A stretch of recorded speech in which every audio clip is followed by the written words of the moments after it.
At this stage, it's absolutely clear to me how the limitations of the 3D world came about. There was a desire, how short it may have been, to be different than God or separate from God. And this one thought created the whole hell we are living in. Because we are one in truth, we are one with God, we are one holy child of God, we are one holy creation that is one with its creator and one in the oneness of the creation. So to be different from God, we must have made a choice that we are different from each other and different from God. And if we are still, as we are, and we see each other as we are beautiful, we're loving, we're fun, we're joyful, we are absolutely amazing, peaceful, we are just amazing, magnificent beings in our truth. So it would have not worked to be separate from each other when we see the truth of each other. So there must have been a thought to not see each other so we could be separate.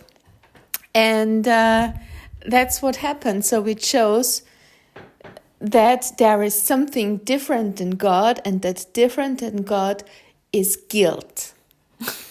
Guilt is hell, right? Innocence is heaven, guilt is hell. So we must have chosen guilt. And because we know our truth and we know in our core that we are not guilty, we projected that guilt, and we couldn't stand to be guilty because it's not our nature, it's not what we are. We couldn't stand it.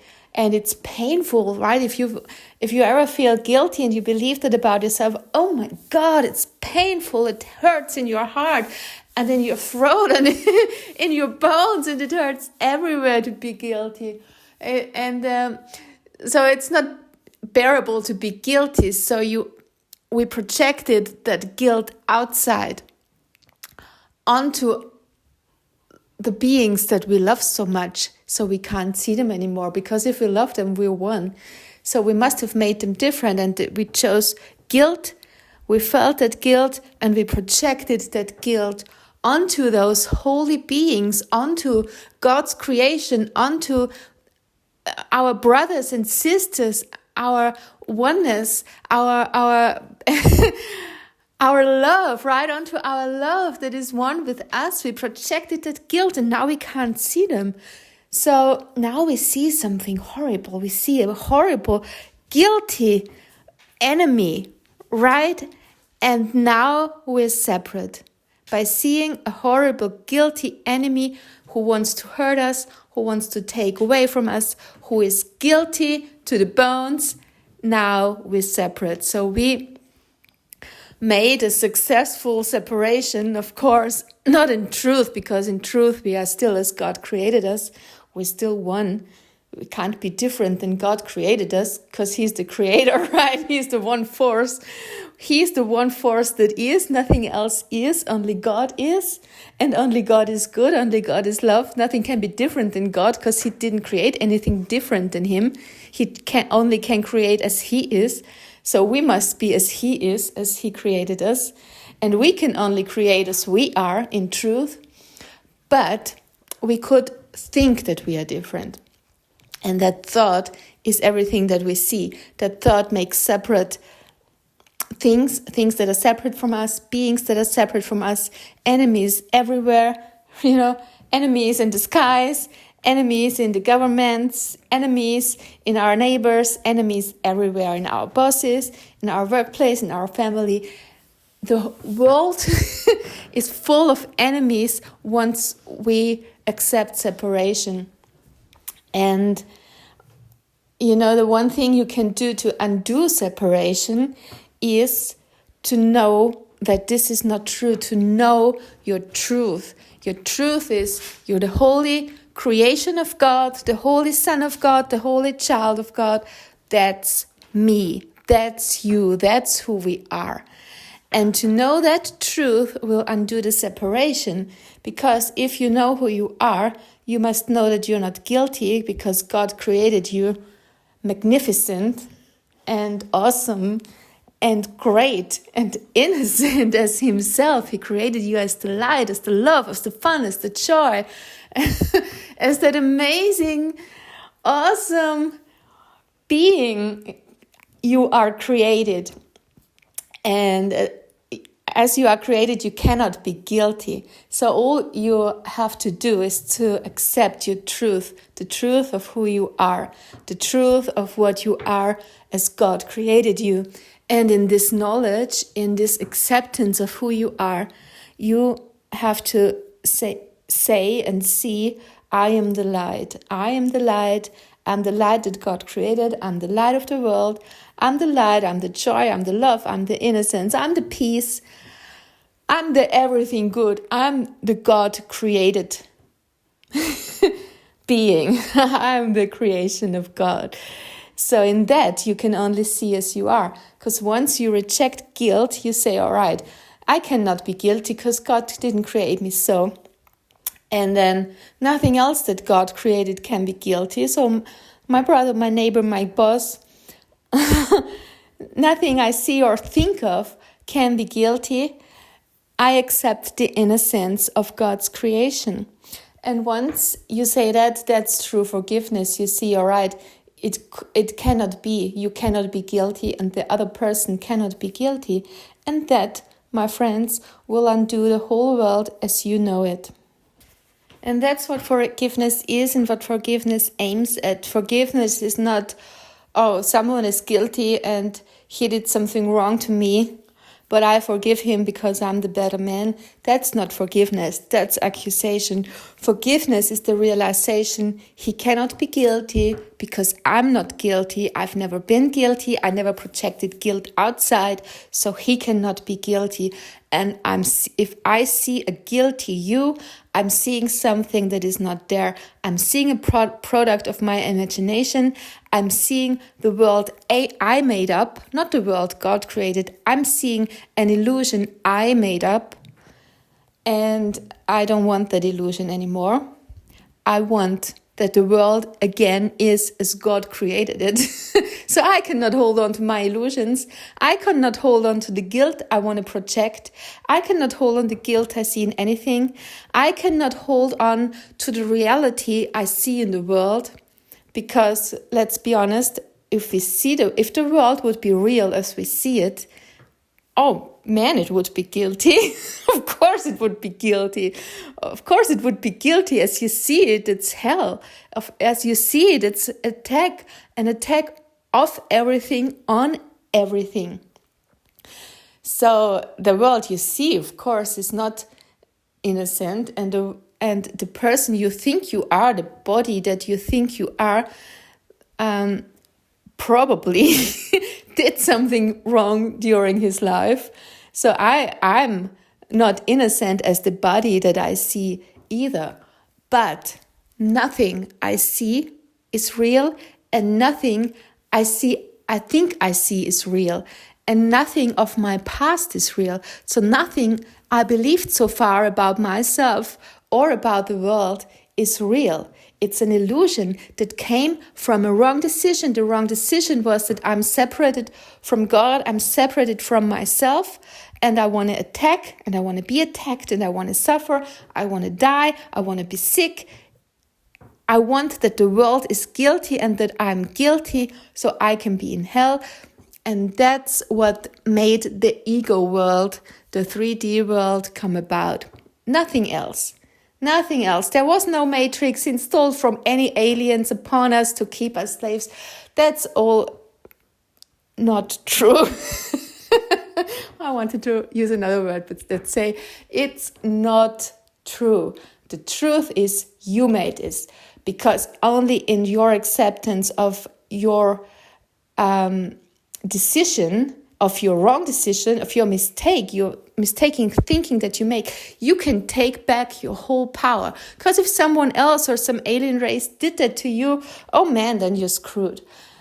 But if you did it, and you can undo it, then you're saved. So in your power to admit that you made a mistake in thinking, that you made a mistake in the decision that you wanted to be separate from God, that you wanted to see, oh, what does a world look that's different than God? That was a big mistake. And now we undo the mistake and nothing happened. Because in reality, it did not happen. It only happened in your thoughts, in your illusion. Because you can never be different than God. You are as God created you. That's your truth. That's your light. That's who you are. That's who I am. I am as God created me. I'm the light of the world. I'm the truth. I'm the truth that God created, right? That's not absurd, right? If you know God and you believe in God, and you know that you believe that there's one God, not two different gods, a bad one and a good one. You believe that there's one God, the one force, the one love that created the universe. And he created you, or it or she or whatever you call it, created you, then you are one holy child of God. And you are innocent. And so you must see everything that is not like God. If you believe in one God, and if you believe that that one God created you, then, and you see a world that is not good or guilty or evil, or not perfect in any way, then you see something that's not there. So your judgment about the guilt of the world that you projected onto the world, about the limitation of the world that you projected onto the world, onto your thoughts, that's what made the world come about, and that's what made the world limited. So if you look about, and you see your room, you see your house, you see your neighbor, you see the people you live with, you see your job, you see your money, anything you see your bed and your chair and your floor, and everything you see is a limitation of your thoughts, because that's not what God created. God created light, pure love, pure joy. And that's what is. So if you see something else, if you see a wall, for example, instead of light, or if you see a body instead of light, or if you see a pen instead of light, then you see something that is not there. Only the projection of your limitation, of your desire to be different than God, made this what you see, but it is not real. And in the realization that you made it, you're not limited by it anymore, because then you can say, oh, I made a mistake. I didn't do that very well. And now I want to think again as God created me. I want to be the light. I want to accept that I am the light. It doesn't make sense to want to be the light, because you are the light. You don't have to want to be that. But you have to accept that you are it. I accept that I'm the light. I accept that I'm guiltless. I accept that I'm sinless. I accept that I'm innocent. I accept that I have the power of God in me that creates worlds. I accept that I'm God's magnificent child. I'm good as God. I'm loving as God. I'm joyful as God. I'm peaceful as God. I'm awesome as God.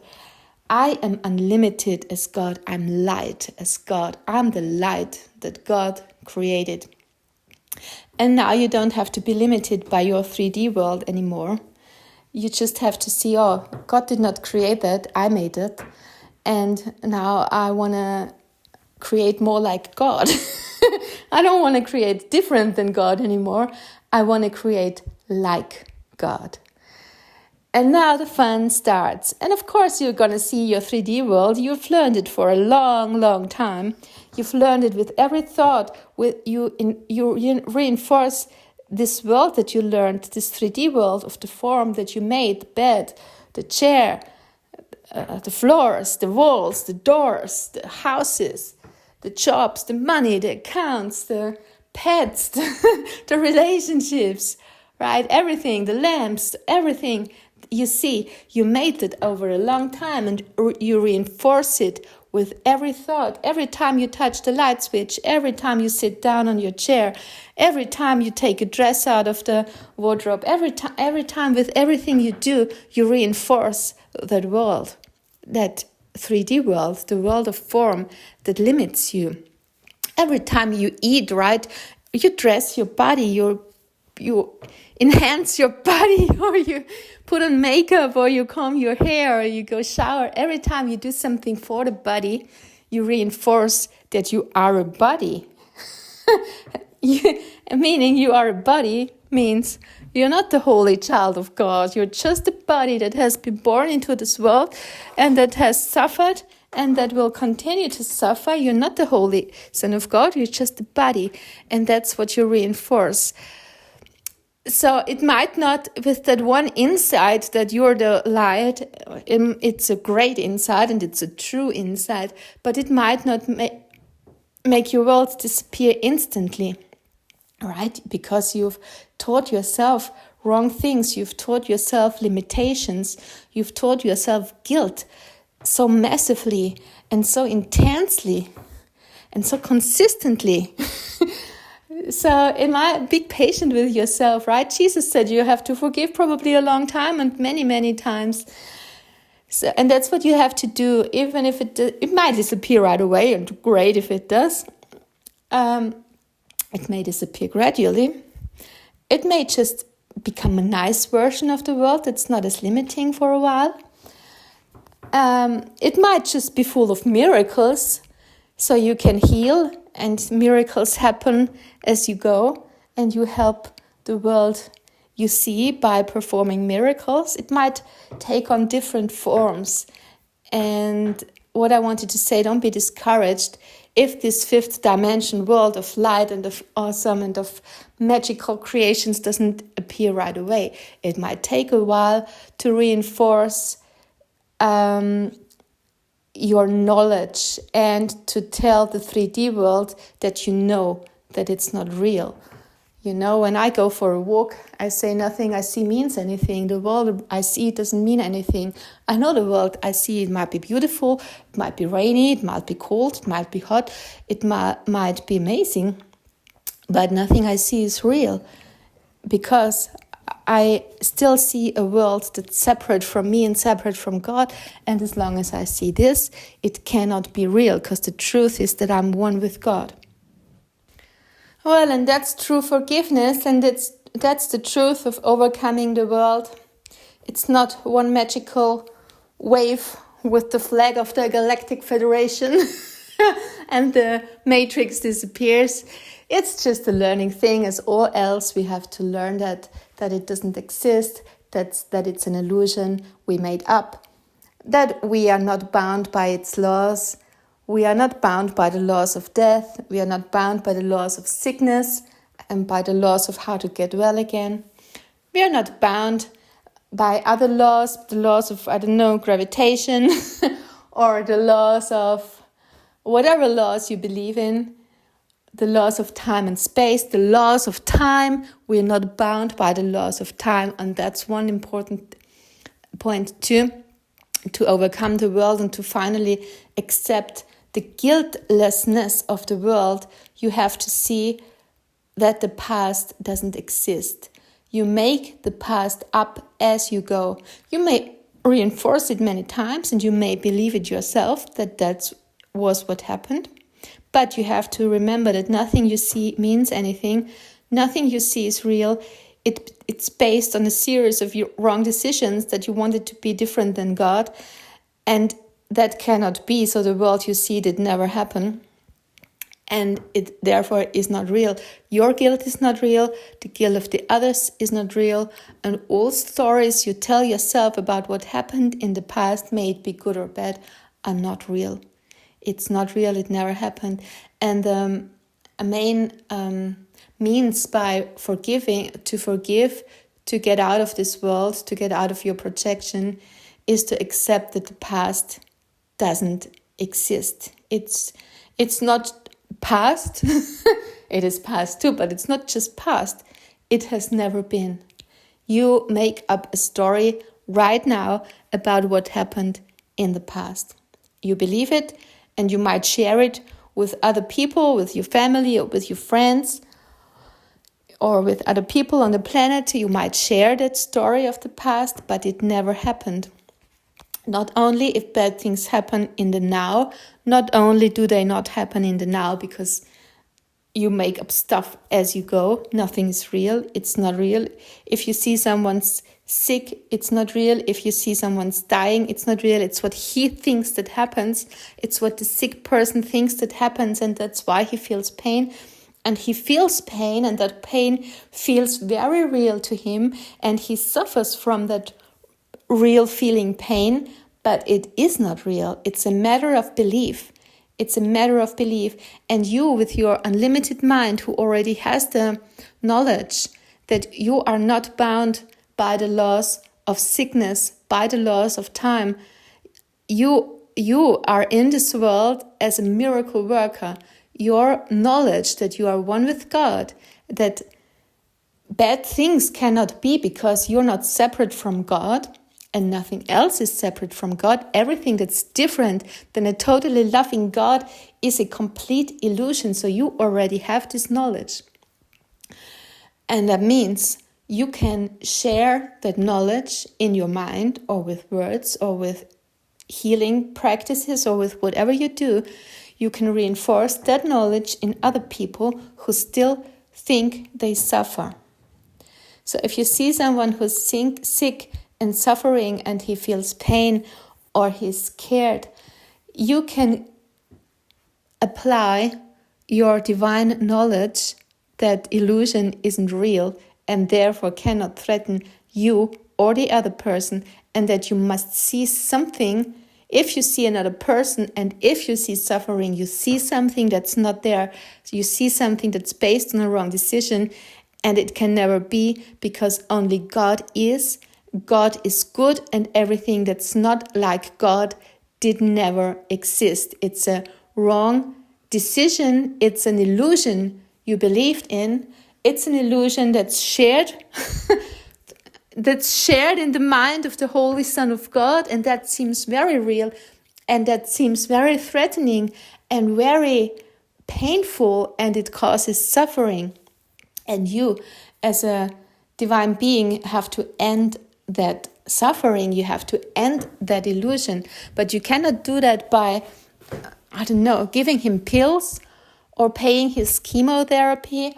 You can do that only by accepting that sickness is not because you did not choose it. You chose it for a short time. You wanted to experience suffering.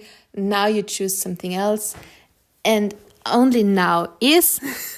The past is not. Only now is. Only God is. And therefore, you abolish suffering. You abolish sickness. You have the power of God, the power that God gave you as God's son. You have all of God's power, and you can choose a miracle instead suffering. You can choose a miracle instead fear. You can choose a miracle instead pain. You can open up your mind, let the holy mind of God be one with you as you are in truth. Blow away the limitations of your illusion, blow away the limitations of your seeing and of the seeing of the person that's sick. You can just open it up, let the truth come in, and accept healing, accept the miracle. And that's how it goes. And it's another thing if that healing's always visible, because the other person has to accept that healing too in the strength. But if you accept it, you know, all right, I saw an illusion and I called in the truth. I called in the light of God's truth, of God's being, of the reality that I am and that we all are.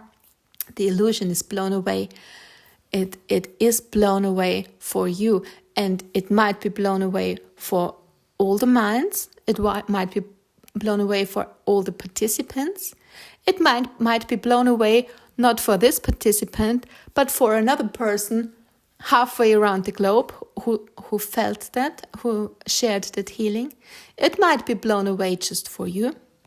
It might be blown away some point in the future, or it might be blown away in the past, and that story actually never happened, and the doctors find out the next day that there is no cancer, for example, if the problem, whatever the problem is. So all you have to do is to ask for a miracle, and Jesus says, by asking for a miracle, you trust that there can be a miracle. By asking for it, it reinstates your trust that it is. Because if you don't believe in it, you don't have to ask for it. You say, oh God. If you don't believe in it, you say, oh, what a bullshit to ask for a miracle. Only medicine can help.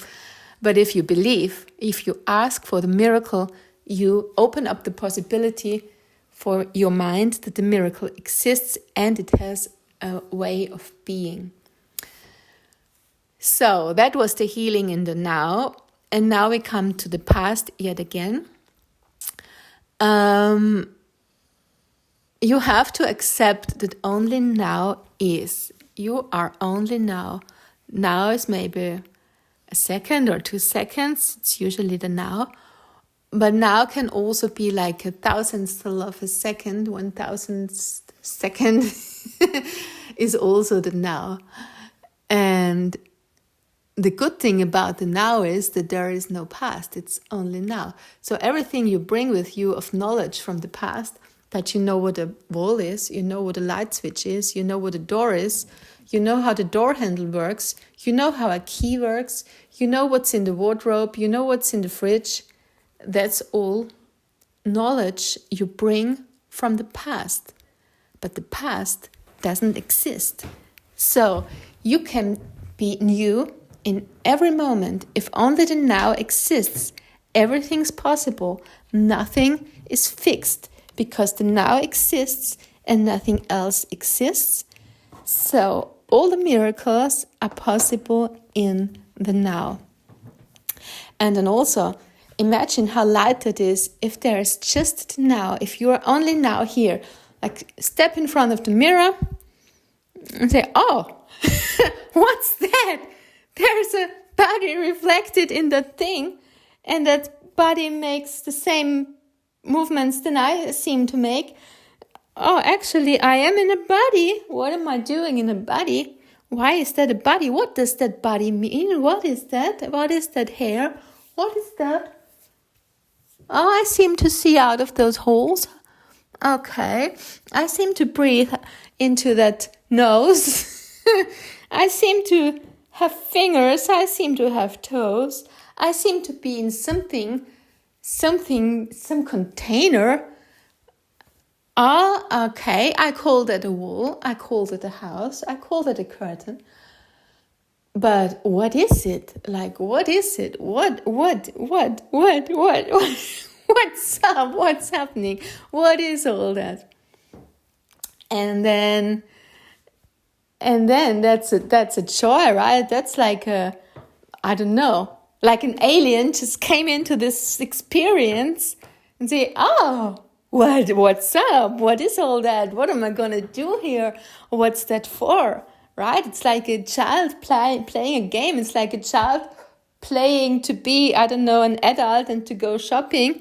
And they shop all the air. And they put invisible things into an invisible cart. And they shove that invisible cart to an invisible counter and to an invisible cashier. And they talk with people who aren't there. And it's joyful. It's joyful for a kid to imagine things. And the same joy you can find in imagining your world. Like, you don't have to know what a bed is. You don't have to know what a chair is. You don't have to know what a glass is. You don't have to know what happens when you press that switch in the wall. Isn't that fun? Isn't it more exciting than say, oh my God, I have to get up and go to work and I'm going to meet all those annoying people and they're going to suck my energy. Isn't it more exciting to just play, to just not know what things are for, to just experience it, to just make up things as you go, to just be curious what those things are, to just meet someone and meet a friend, to just touch a wall and you might touch the creation of God, or you might touch nothing and your hand goes right through. Isn't it more exciting to not know what things are and to ask God, what is this? I think so. And that's the power of the now. If you don't know what you are, you don't know what anything is for, oh, now you can play. Now you can ask. Now you can be open for a new meaning. Now you can be open for a new side, right? Who sees that your eyes have to see this wall? Nobody. You're like, close your eyes and imagine that you see light. Who says that you have to see a dog? Nobody does. Close your eyes and maybe you see a unicorn or a phoenix or a Pegasus or just a rainbow light that's radiating joy all over the place. No one says what you have to see. It's your decision, it's your question, it's your perception, you choose. So that's another now, right? Then to already know exactly what things are and what's going to happen. And that's joyful, to live in the now and to not know. That's a joyful thing. That's exciting, that's playful, that's, now in your creation, now in your being. Now you're the child of God, just hopping through this world and asking questions and being open to the answer. Yeah, that's good. And then another thing, if there is only the now and then there is no past, you're not guilty in the now because you don't know anything, what anything is for. And you're not guilty in the past because there is only the now. The past does not exist. It does not have a place in your mind. It does not have a place anywhere. It just is not. You don't have to make the past up. You don't have to. Just stop making the past up. And how you do that? If your knowledge goes to the past and if your thoughts go to the past and to what people did or why things are what they are and what you have to do and what not. You don't have to go there. It's your choice where you send your thoughts. You can say, oh, no, that's too heavy. I want to be in the now. I want to be curious again. Now, God, miracle, God, Jesus Christ, God, light, yes, now, light, miracles, yay. Or whatever words you use the words, whatever fits you best, that's what you say. Say universe if that's better, say angels, or say, I don't know, whatever you love. But say good things and not the past. The past does not exist. It does not have to be. You don't have to believe in it. You're not bound by it. Just as you're not bound by your perception, just as you're not bound by the laws of the body and the laws of space and time and the laws of what all the things you believed in, you're not bound by those laws. You're only bound by God's laws, and God's laws are freedom and joy and light and now and beauty and union and oneness and creation and awesomeness and magnificence and light, so much light, rainbows and unicorns and light, unlimited light. That's God. And that's your reality, right?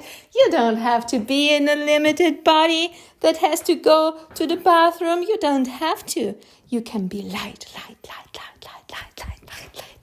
And then you can play with it, right? You can say anything that makes you joyful. You can believe anything that makes you joyful.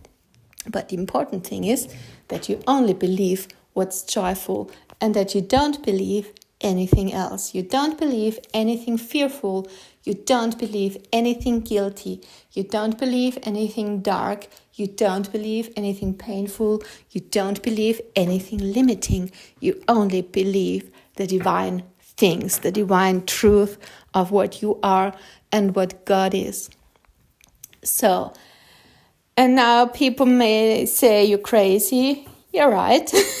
People may say, oh my God, you don't believe in the past. But remember, yesterday we went to the shops and we drank a coffee Well, I don't think so. Because I don't choose yesterday. I don't choose the past. I don't choose a past limitation. I choose now. Now I can be anything I want. Now I am free. And that's the true divine freedom.